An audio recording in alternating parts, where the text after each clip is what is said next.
Now on one of those days, while he was teaching, there were Pharisees and teachers of the law sitting nearby, who had come from every village of Galilee and Judea and from Jerusalem, and the power of the Lord was with him to heal. Just then, some men showed up, carrying a paralyzed man on a stretcher. They were trying to bring him in and place him before Jesus.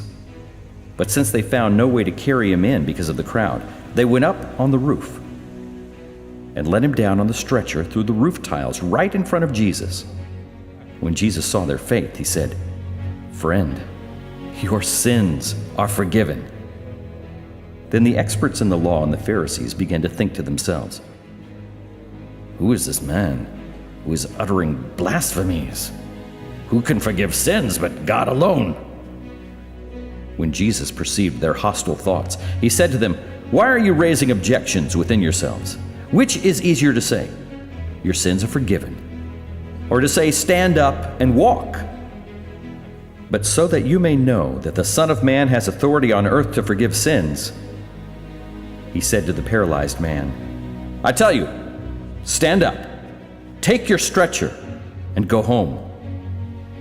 Immediately, he stood up before them, picked up the stretcher he had been lying on, and went home glorifying God.